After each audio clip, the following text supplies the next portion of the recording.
Olá pessoal, meu nome é Marcos Nascimento e hoje eu vou falar sobre graça comum e o conceito moral. Para que você possa entender de maneira simples e objetiva, graça comum é o cuidado de Deus com a humanidade caída, ou seja, o favor de Deus após a queda em diversas áreas da sociedade.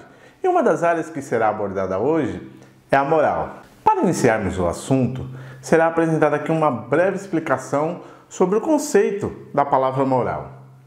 De acordo com alguns dicionários, a moral está ligada a um conjunto de regras e princípios que norteiam a conduta de uma sociedade baseada nos costumes e conceitos culturais daquela sociedade. Temos um exemplo claro sobre este conceito moral, que é os 10 mandamentos, que está em Êxodo, capítulo 20, versos de 1 ao 17. A finalidade dos 10 mandamentos é nortear o povo de Israel, baseado em costumes culturais da época, para uma vida moral de santidade e justiça.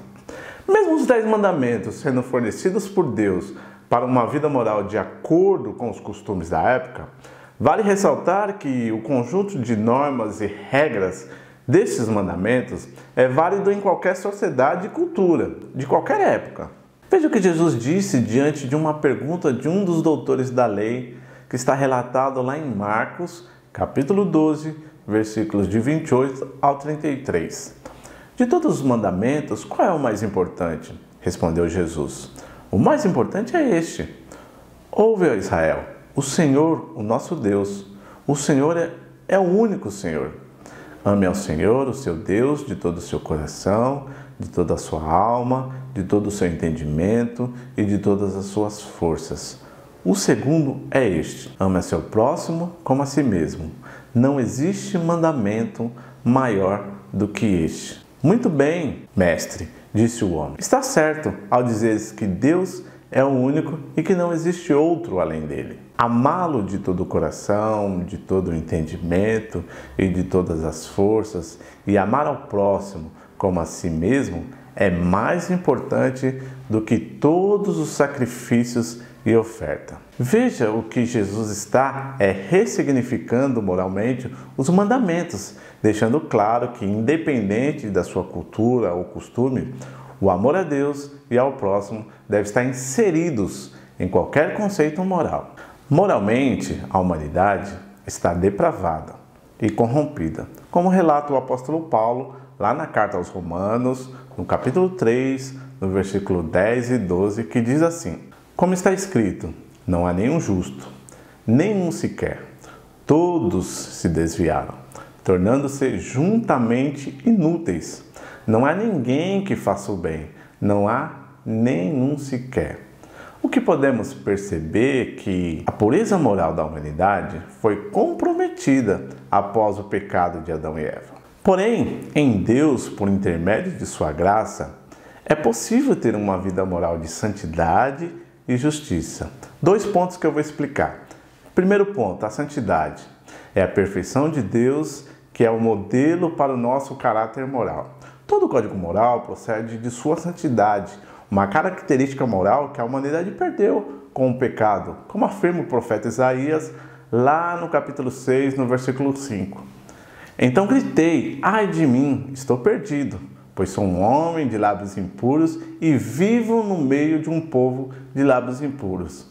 E os meus olhos viram o Rei, o Senhor dos Exércitos. Diante dessa realidade, o conceito moral da humanidade deve estar baseado na santidade de Deus. Veja lá em Levítico, capítulo 11, versículo 44, que diz assim: eu sou o Senhor, dedique-se a mim, o Deus de vocês, e sejam completamente fiéis a mim, pois eu sou santo. Não fiquem impuros por causa de qualquer animal que se arrasta pelo chão.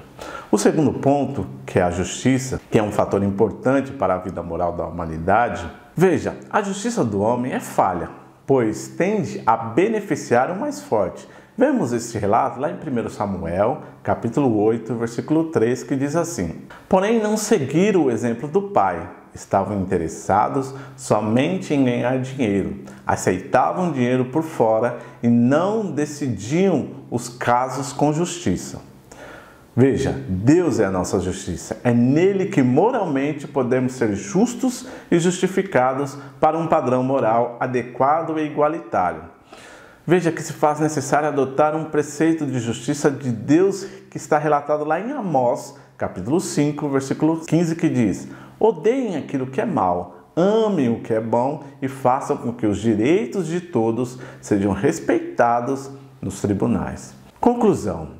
Quando vemos esses dois exemplos de santidade e justiça estabelecidos por Deus, podemos perceber que nele, em Deus, está a retidão, que é a expressão da sua moral.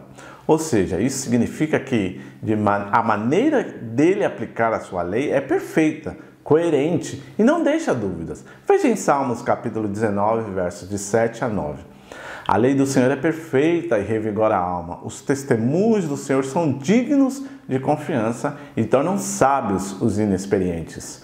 Os preceitos do Senhor são justos e dão alegria ao coração. Os mandamentos do Senhor são límpidos e trazem luz aos olhos. O temor do Senhor é puro e dura para sempre. As ordenanças do Senhor são verdadeiras, são todas elas justas.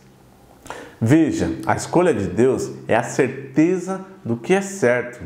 A sua justiça, santidade e retidão não permite que Deus faça diferença. Enquanto o homem busca criar normas para uma vida moral de retidão embasadas na sua própria capacidade intelectual caída de certo e errado, Deus decidiu que está certo e errado, sendo Ele a base desta realidade moral para uma vida digna. Espero que vocês tenham gostado. Deixe seu like. Até o próximo vídeo. Que Deus os abençoe.